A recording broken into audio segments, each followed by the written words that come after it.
Hello everyone, I'm Star, and welcome to the very first episode of the Silver Screen Newsroom, your source for movie news, trivia, and more. Let's get started off with news. As many of you know, on October 30th of this year, Disney bought Lucasfilm Limited for over $4 billion. Damn, that's a lot. Anyway, it was also announced that 3 new films to the Star Wars franchise will be produced, Episodes 7, 8, and 9.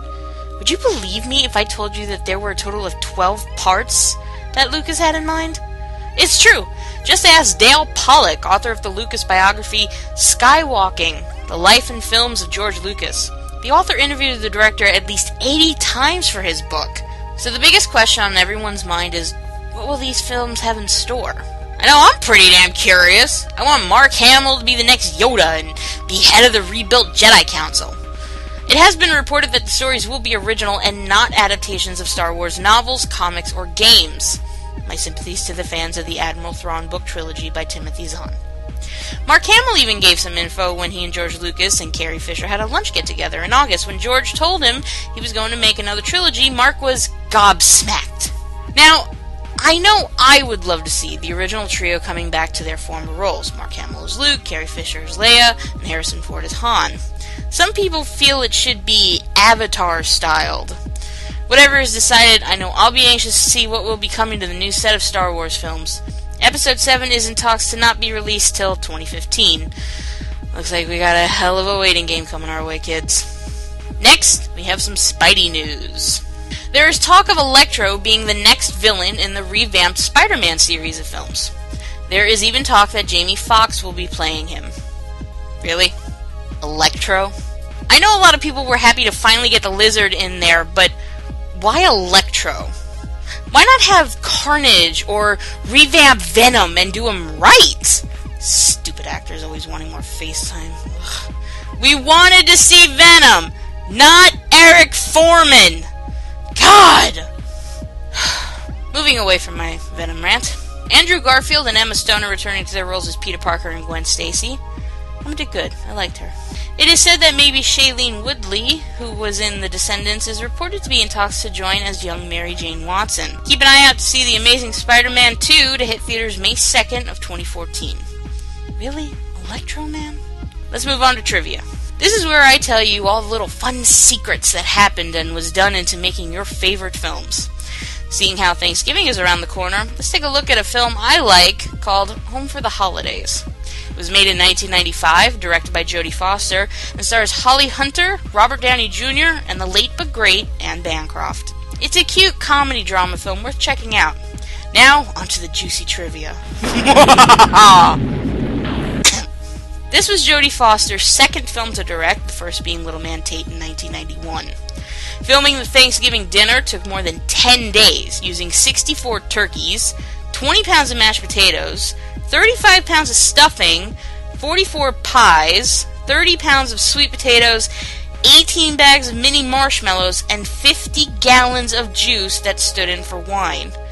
Fucking Christ, makes Fat Albert have a stomachache.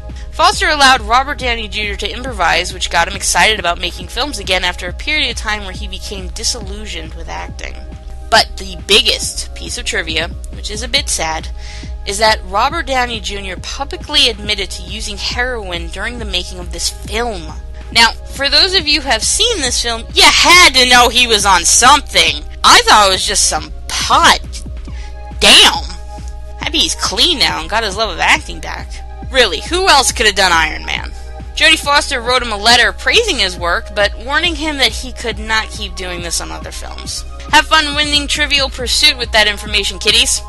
And check out the film, if nothing else, just to see how good an actor Downey is. For God's sake, he's off his ass the whole film! But you still see it works. Let's head on over to Coming Attraction. This coming attraction is DreamWorks' Rise of the Guardians. Let's have a look.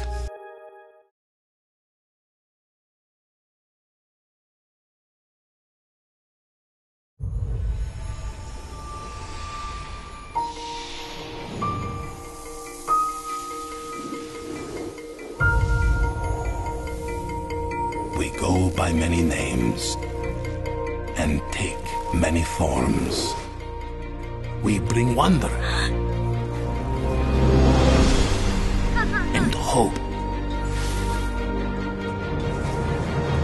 We bring joy and dreams. We are the Sandman and the Tooth Fairy. We are the Easter Bunny and Santa. And our powers are greater than you ever imagined.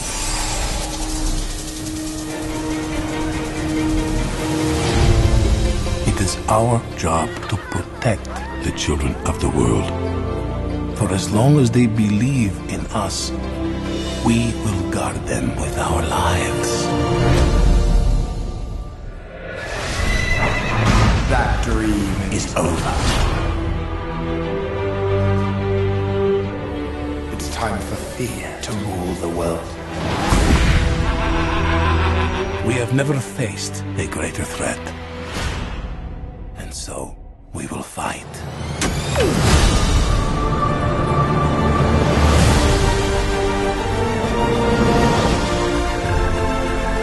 Wings up, ladies, and take no prisoners! You don't want to race a rabbit, mate. My army's ready. Everyone to the sleigh! Buckle up! Where are the bloody seatbelts? Ha! That was just expression. Here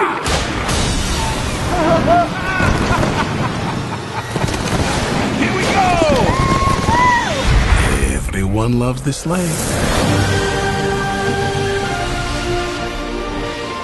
DreamWorks Rise of the Guardians.